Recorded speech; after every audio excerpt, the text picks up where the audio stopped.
With the release of a new Salem Lot movie over on Max, it's time to rank all 3 adaptations and a random TV movie sequel from my least favorite to my favorite.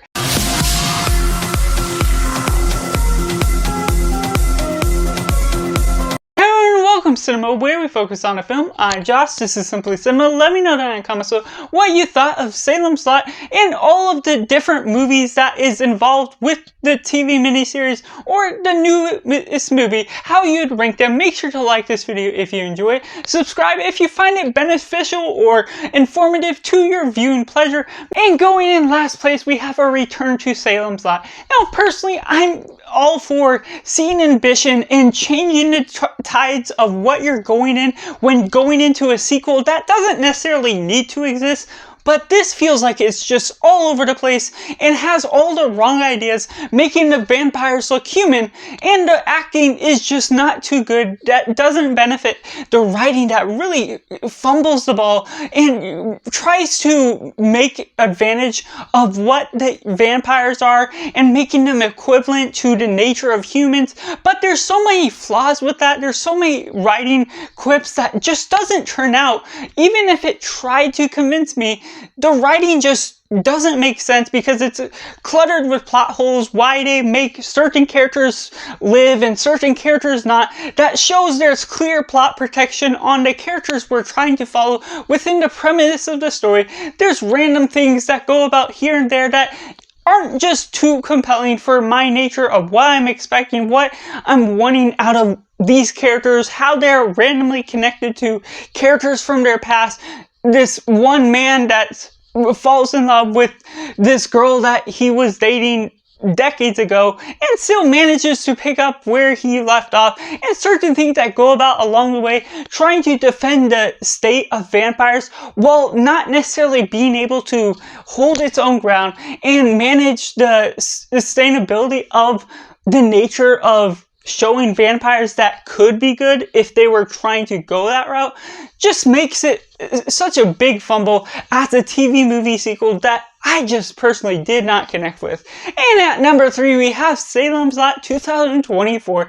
Now, this has some good things and some negative things that really makes it a mixed bag. There's certain aspects of the film where there's more vampires. The visuals are stunning. What we get out of the directing has its smooth camera work that works effectively for the nature of the story. It has its own little quirks and things that make it unique, things that none of the adaptations are trying to be too parallel to what the original story was.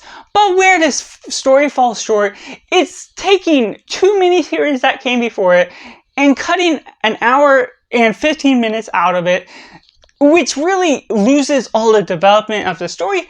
In addition to the fact it's already adding a couple extra subplots to go about along the way, making certain characters just feel less compelling, certain payoffs, especially with Straker, just not have the impact that any of the other adaptations really have a handle on. And so there's certain things where it can be a lot of fun, but some of that fun is taken away when the sense of stamina within how the story rolls on throughout doesn't hook you to begin with. And at number 2, we have Salem Lot 1979. Now, I can always say that the original is the best, but this personally isn't quite the case, even though it's very close in prevalence to what I have at number 1.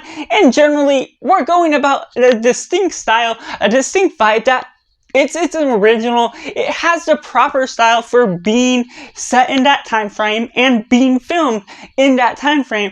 It gets the ball running and manages to latch you onto the characters. It's a bit too long to some regard for enjoyment or rewatchability in a sense, but the 3-hour runtime does feel a little bit deserving for the nature of what you're building up with these characters, giving them enough time for development. There's some characters I still don't get all the love for as a whole. There's certain things that I might want a little bit more out of the action. A couple dry spots that may make me lose my interest at some parts of the film, but there is still an aesthetic, especially with the momentum, the build up to the vampire itself, that really manages to show it has its ground, building up the story, developing its characters, and it may have the best author of how they're showing him doing author things, being able to get into the writing groove, and certain quirks that you understand certain motives where they're going as a whole, which leads me into number 1, Salem's Lot miniseries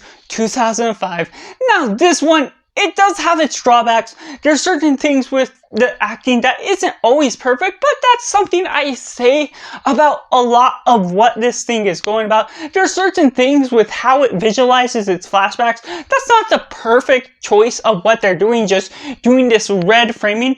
But there's also a lot of positives to this film that I just really feel like it has the ball going, builds up its momentum with the right stamina, and manages to create a human-looking vampire throughout all what they're doing, keeping it on a budget, and still being able to effectively give off the scare and thrill, the creepy vibe that the vampire should be going as Barlow, and Donald Sutherland as Striker is just really fantastic, gives off that creepy vibe, and I could only ask for more of him, which would be a gripe, but for the purpose of what they're doing with the story, it makes sense. There's certain ways that they balance out the story, build up all these other characters where it's not necessarily perfect. It's not my go-to, especially for being a 3-hour runtime. That doesn't captivate me all the way through, but it still has the way of building up the storyline, building up the characters and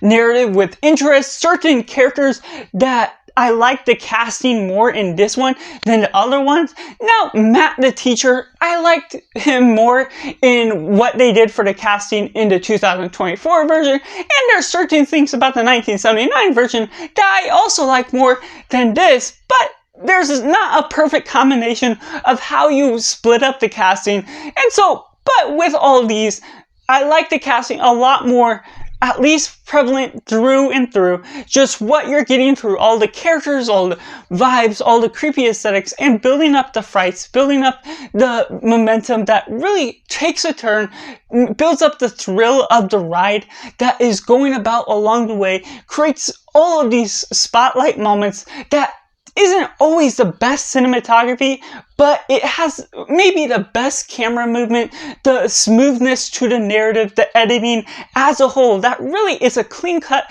film, even if it takes a while to get throughout the story, that deserves its runtime and manages to build all its characters throughout with a vampire fright. So that's just my ranking of the Salem Lot movies from my least favorite to my favorite. Let me know down in the comments below what you would rank these movies as. Do you like the franchise as a whole? Are there any good ones for you or any bad ones for you?